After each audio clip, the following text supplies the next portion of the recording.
ನಿಮ್ಮ ಮನೆಯಲ್ಲೂ ಸಹ ಕಪ್ಪು ಬಣ್ಣದ ಹಲ್ಲಿ ಪದೇ ಪದೇ ಕಾಣಿಸುತ್ತಿದೆಯಾ?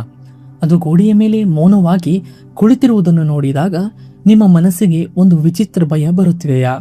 ಹಾಗಾದರೆ ಈ ವಿಡಿಯೋವನ್ನು ತಪ್ಪದೆ ಕೊನೆವರೆಗೂ ನೋಡಿ. ಯಾಕಂದರೆ ಶಾಸ್ತ್ರದ ಪ್ರಕಾರ ಕಪ್ಪು ಬಣ್ಣದ ಹಲ್ಲಿ ಸಾಮಾನ್ಯ ಜೀವಿಯಲ್ಲ.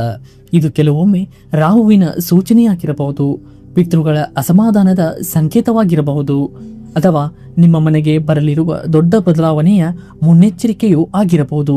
ಆದರೆ ಇಲ್ಲಿ ಒಂದು ದೊಡ್ಡ ರಹಸ್ಯ ಇದೆ. ಎಲ್ಲಾ ಹಲ್ಲಿಗಳು ಅಶುಭವಲ್ಲ. ಕೆಲವು ಹಲ್ಲಿಗಳು ಲಕ್ಷ್ಮೀ ದೇವಿಯ ಸಂಕೇತ ಎಂದು ಕೂಡ ಹೇಳಲಾಗಿದೆ. ಹಾಗಾದರೆ ಕಂದು ಬಣ್ಣದ ಹಲ್ಲಿ ಶುಭವಾ? ಕಪ್ಪು ಬಣ್ಣದ ಹಲ್ಲಿ ಅಶುಭವಾ? ದೇವರ ಕೋಣೆಯಲ್ಲಿ ಹಲ್ಲಿ ಕಾಣಿಸಿಕೊಂಡರೆ ಏನಾಗುತ್ತದೆ? ಇವೆಲ್ಲದರ ರಹಸ್ಯವನ್ನು ಈ ವಿಡಿಯೋದಲ್ಲಿ ತಿಳಿದುಕೊಳ್ಳೋಣ. ಅದಕ್ಕಿಂತ ಮೊದಲು ಭಕ್ತಿಯಿಂದ ಕಾಮೆಂಟ್ನಲ್ಲಿ ಜೈ ಮಹಾಲಕ್ಷ್ಮಿ ಎಂದು ತಪ್ಪದೇ ಬರೆಯಿರಿ. ನಂಬಿಕೆ ಇದೆ, ಈ ಒಂದು ನಾಮಸ್ಮರಣೆ ನಿಮ್ಮ ಮನೆಯ ನಕಾರಾತ್ಮಕತೆಯನ್ನು ದೂರ ಮಾಡಬಹುದು. ಸ್ನೇಹಿತರೆ, ನಮ್ಮ ಹಿರಿಯರು ಒಂದು ಮಾತು ಹೇಳುತ್ತಿದ್ದರು, ಮನೆಯಲ್ಲಿ ಕಾಣಿಸುವ ಕೆಲವು ಸಂಕೇತಗಳನ್ನು ಎಂದಿಗೂ ನಿರ್ಲಕ್ಷ್ಯ ಮಾಡಬಾರದು. ಅವುಗಳಲ್ಲಿ ಮುಖ್ಯವಾದದ್ದು ಹಲ್ಲಿ.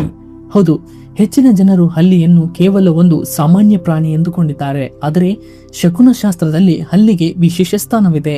ವಿಶೇಷವಾಗಿ ಕಪ್ಪು ಬಣ್ಣದ ಹಲ್ಲಿ ಬಗ್ಗೆ ಹಲವಾರು ಗುಪ್ತ ನಂಬಿಕೆಗಳಿವೆ. ಆದರೆ ಹೆಚ್ಚಿನ ಜನರಿಗೆ ಗೊತ್ತಿಲ್ಲ. ಕಪ್ಪು ಹಲ್ಲಿ ಪದೇ ಪದೇ ಕಾಣಿಸಿಕೊಳ್ಳುವುದು ಕೆಲವೊಮ್ಮೆ ಮನೆಯ ಶಕ್ತಿಯ ಬದಲಾವಣೆಯ ಸೂಚನೆಯಾಗಿರಬಹುದು. ಇದು ವಿಶೇಷವಾಗಿ ಹಳೆಯ ಮನೆಗಳಲ್ಲಿ, ಸ್ವಚ್ಛತೆ ಕಡಿಮೆ ಇರುವ ಸ್ಥಳದಲ್ಲಿ, ಅಥವಾ ಮನೆಯಲ್ಲಿ ದೀರ್ಘಕಾಲ ಜಗಳ, ದುಃಖ, ಆರ್ಥಿಕ ಸಮಸ್ಯೆಗಳು ಇದ್ದಾಗ ಹೆಚ್ಚಾಗಿ ಕಾಣಿಸಿಕೊಳ್ಳುತ್ತದೆ ಎಂದು ಹೇಳಲಾಗಿದೆ. ಹಾಗಾದರೆ ಬನ್ನಿ, ಕಂದು ಮತ್ತು ಕಪ್ಪು ಹಲ್ಲಿಗಳ ವ್ಯತ್ಯಾಸವನ್ನು ತಿಳಿದುಕೊಳ್ಳೋಣ. ಶಾಸ್ತ್ರದ ಪ್ರಕಾರ ಕಂದು ಬಣ್ಣದ ಹಲ್ಲಿಯನ್ನು ಕೆಲವರು ಲಕ್ಷ್ಮೀ ದೇವಿಯ ಸಂಕೇತ ಎಂದು ಪರಿಗಣಿಸುತ್ತಾರೆ. ಯಾಕಂದರೆ ಅದು ಮನೆಯಲ್ಲಿರುವ ಸಣ್ಣ ಕೀಟಗಳನ್ನು ತಿನ್ನುತ್ತದೆ, ಮನೆ ಶುದ್ಧವಾಗಿರಲು ಸಹಾಯ ಮಾಡುತ್ತದೆ. ಆದ್ದರಿಂದ ಕಂದು ಹಲ್ಲಿ ಕಾಣಿಸಿಕೊಂಡರೆ ಅದನ್ನು ಅಷ್ಟೊಂದು ಅಶುಭವೆಂದು ಪರಿಗಣಿಸುವುದಿಲ್ಲ. ಆದರೆ ಕಪ್ಪು ಬಣ್ಣದ ಹಲ್ಲಿ ಬಗ್ಗೆ ನಂಬಿಕೆ ಸಂಪೂರ್ಣವೇ ಭಿನ್ನ. ವಿಶೇಷವಾಗಿ ಕಪ್ಪು ಹಲ್ಲಿ ದೇವರ ಕೋಣೆಯ ಹತ್ತಿರ ಅಥವಾ ಮಲಗುವ ಕೋಣೆಯಲ್ಲಿ ಪದೇ ಪದೇ ಕಾಣಿಸಿಕೊಂಡರೆ ಅದನ್ನು ಕೆಲವರು ನಕಾರಾತ್ಮಕ ಶಕ್ತಿ ಎಂದು ಸೂಚಿಸುತ್ತಾರೆ. ಆದರೆ ಇಲ್ಲಿ ಒಂದು ದೊಡ್ಡ ರಹಸ್ಯವಿದೆ. ಎಲ್ಲಾ ಸಂದರ್ಭದಲ್ಲೂ ಕಪ್ಪು ಹಲ್ಲಿ ಅಶುಭವೇ ಅಲ್ಲ. ಹೌದು, ಕೆಲವು ದಿನಗಳಲ್ಲಿ, ಕೆಲವು ಸ್ಥಳಗಳಲ್ಲಿ ಕಪ್ಪು ಹಲ್ಲಿ ಕಾಣಿಸಿಕೊಂಡರೆ ಅದನ್ನು ಶುಭ ಸಂಕೇತವು ಎಂದು ಪರಿಗಣಿಸುತ್ತಾರೆ. ಅದು ಯಾವುದು ಗೊತ್ತಾ? ವಿಡಿಯೋವನ್ನು ಕೊನೆವರೆಗೂ ನೋಡಿ. ಸ್ನೇಹಿತರೆ, ಇದೀಗ ಅತ್ಯಂತ ಮಹತ್ವದ ವಿಷಯ, ಪಿತೃದೋಷ. ಮನೆಯಲ್ಲಿ ಪದೇ ಪದೇ ಕಪ್ಪು ಹಲ್ಲಿ ಕಾಣಿಸಿಕೊಳ್ಳುವುದು, ವಿಶೇಷವಾಗಿ ಒಂದಕ್ಕಿಂತ ಹೆಚ್ಚು ಕಪ್ಪು ಹಲ್ಲಿಗಳು ಕಾಣಿಸಿಕೊಳ್ಳಲು ಪ್ರಾರಂಭವಾದರೆ ಅದನ್ನು ಕೆಲವರು ಪಿತೃಗಳ ಅಸಮಾಧಾನದ ಸಂಕೇತ ಎಂದು ನಂಬುತ್ತಾರೆ. ಆದರೆ ನಮ್ಮ ಪೂರ್ವಜರ ಆತ್ಮಗಳಿಗೆ ಶಾಂತಿ ಸಿಕ್ಕಿಲ್ಲ, ಅವರ ಆಶೀರ್ವಾದ ನಮ್ಮ ಮನೆಯ ಮೇಲೆ ಕಡಿಮೆಯಾಗಿದೆ ಎಂಬ ನಂಬಿಕೆ ಕೂಡ ಇದೆ. ಈ ಒಂದು ಲಕ್ಷಣ ಕಂಡರೆ ಎಚ್ಚರ.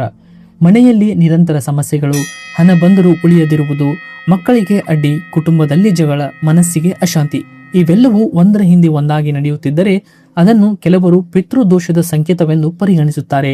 ಇಂತಹ ಸಮಯದಲ್ಲಿ ಶ್ರಾದ್ದ, ದರ್ಪಣ ಅಥವಾ ಹಿರಿಯ ಪಂಡಿತರ ಸಲಹೆ ಪಡೆಯುವುದು ಉತ್ತಮ ಎಂದು ಹೇಳಲಾಗಿದೆ.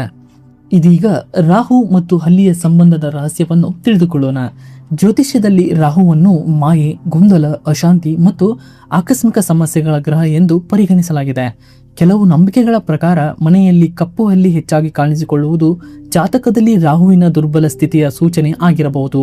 ವಿಶೇಷವಾಗಿ ರಾತ್ರಿ ಸಮಯದಲ್ಲಿ ಕಪ್ಪು ಹಲ್ಲಿ ವಿಚಿತ್ರ ಶಬ್ದ ಮಾಡುವುದು ಅಥವಾ ದೇವರ ಕೋಣೆ ಹತ್ತಿರ ಕಾಣಿಸಿಕೊಳ್ಳುವುದು. ಕೆಲವರು ಇದನ್ನು ಎಚ್ಚರಿಕೆಯ ಸಂಕೇತವೆಂದು ಪರಿಗಣಿಸುತ್ತಾರೆ. ಆದರೆ ಭಯಪಡುವ ಅಗತ್ಯವಿಲ್ಲ. ಯಾಕಂದರೆ ಪ್ರತಿಯೊಂದು ಸಮಸ್ಯೆಗೂ ಪರಿಹಾರ ಇದೆ. ಅದರ ಬಗ್ಗೆ ಈಗ ತಿಳಿದುಕೊಳ್ಳೋಣ. ಈಗ ಒಂದು ಶುಭ ವಿಚಾರ. ಶಾಸ್ತ್ರದ ಪ್ರಕಾರ ಶುಕ್ರವಾರ ಅಥವಾ ದೀಪಾವಳಿಯ ದಿನ ಪೂಜಾ ಸ್ಥಳದ ಹತ್ತಿರ ಹಲ್ಲಿ ಕಾಣಿಸಿಕೊಂಡರೆ ಅದನ್ನು ಹಲವರು ಲಕ್ಷ್ಮೀ ದೇವಿಯ ಆಶೀರ್ವಾದವೆಂದು ನಂಬುತ್ತಾರೆ. ವಿಶೇಷವಾಗಿ ಹಲ್ಲಿ ಗೋಡೆಯ ಮೇಲೆ ಮೇಲಕ್ಕೆ ಏರುತ್ತಿರುವುದನ್ನು ಕಂಡರೆ ಅದು ಪ್ರಗತಿ ಮತ್ತು ಧನಲಾಭದ ಸಂಕೇತ ಎಂದು ಹೇಳಲಾಗುತ್ತದೆ. ವ್ಯಾಪಾರಿಗಳಿಗೆ, ಉದ್ಯೋಗದಲ್ಲಿರುವವರಿಗೆ ಇದು ಒಳ್ಳೆಯ ಸುದ್ದಿ ಬರುವ ಸೂಚನೆ ಎಂದು ಕೆಲವರು ನಂಬುತ್ತಾರೆ. ಆದರೆ ಹೆಚ್ಚಿನ ಜನರಿಗೆ ಗೊತ್ತಿಲ್ಲ. ಹಲ್ಲಿ ನೆಲದ ಮೇಲೆ ನಿಧಾನವಾಗಿ ತೆವಳುತ್ತಿರುವುದನ್ನು ಕೆಲವೊಮ್ಮೆ ಹಣಕಾಸಿನ ಬದಲಾವಣೆಯ ಸಂಕೇತವೆಂದು ಕೂಡ ಪರಿಗಣಿಸಲಾಗಿದೆ. ಇದೀಗ ಅತ್ಯಂತ ಮುಖ್ಯ ವಿಷಯ, ಹಲ್ಲಿಯನ್ನು ಕೊಲ್ಲಬಾರದು ಏಕೆ? ಬಹಳ ಜನರು ಭಯದಿಂದ, ಕೋಪದಿಂದ ಹಲ್ಲಿಯನ್ನು ಹೊಡೆದುಕೊಳ್ಳುತ್ತಾರೆ. ಆದರೆ ಕೆಲವು ನಂಬಿಕೆಗಳ ಪ್ರಕಾರ ಹೀಗೆ ಮಾಡುವುದು ಶುಭವಲ್ಲ. ಯಾಕೆಂದರೆ ಅದು ಮನೆಯ ಶಕ್ತಿಯನ್ನು ಮತ್ತಷ್ಟು ಅಶಾಂತಗೊಳಿಸಬಹುದು ಎಂದು ಹೇಳಲಾಗುತ್ತದೆ. ಅದರ ಬದಲು ಅದನ್ನು ಹಾನಿ ಮಾಡದೆ ಮನೆಯಿಂದ ದೂರ ಮಾಡುವುದು ಉತ್ತಮ. ಹಲ್ಲಿಗಳನ್ನು ಮನೆಯಿಂದ ದೂರ ಮಾಡಲು ಇರುವ ಸರಳ ಪರಿಹಾರಗಳನ್ನು ನೋಡೋಣ. ಮನೆಯಲ್ಲಿ ತುಳಸಿ ಗಿಡ ಇಡಿ. ನವಿಲುಗರಿಯನ್ನು ಇಡಿ.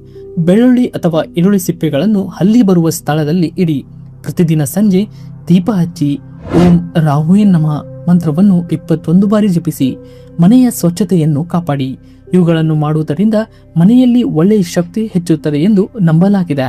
ಸ್ನೇಹಿತರೆ, ಪ್ರತಿಯೊಂದು ಸಂಕೇತವು ನಮ್ಮನ್ನು ಭಯಪಡಿಸಲು ಬರುವುದಿಲ್ಲ. ಕೆಲವು ಸಂಕೇತಗಳು ನಮ್ಮ ಜೀವನವನ್ನು ಸರಿಪಡಿಸಿಕೊಳ್ಳಲು ದೇವರು ಕೊಡುವ ಎಚ್ಚರಿಕೆಗಳಾಗಿರುತ್ತವೆ. ಆದ್ದರಿಂದ ಭಯಪಡುವುದಕ್ಕಿಂತ ಭಕ್ತಿಯಿಂದ, ಶಾಂತಿಯಿಂದ ಸರಿಯಾದ ಮಾರ್ಗದಲ್ಲಿ ನಡೆಯುವುದು ಮುಖ್ಯ. ಮನೆಯಲ್ಲಿರುವ ಹಿರಿಯರನ್ನು ಗೌರವಿಸಿ, ಪಿತೃಗಳನ್ನು ಸ್ಮರಿಸಿ, ದೇವರನ್ನು ಭಕ್ತಿಯಿಂದ ಪೂಜಿಸಿ.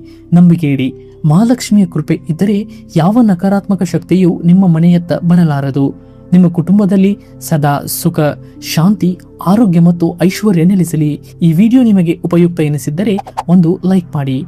ನಿಮ್ಮ ಕುಟುಂಬದವರಿಗೂ ಈ ವಿಡಿಯೋವನ್ನು ಶೇರ್ ಮಾಡಿ ಮತ್ತು ಇಂತಹ ಭಕ್ತಿ ಹಾಗೂ ರಹಸ್ಯಮಯ ಆಧ್ಯಾತ್ಮಿಕ ವಿಡಿಯೋಗಳಿಗಾಗಿ ನಮ್ಮ ಸನಾತನ ಪಥ ಚಾನೆಲ್ ಅನ್ನು ತಪ್ಪದೇ ಸಬ್ಸ್ಕ್ರೈಬ್ ಮಾಡಿ. ಮುಂದಿನ ವಿಡಿಯೋದಲ್ಲಿ ಮತ್ತೆ ಭೇಟಿಯಾಗೋಣ.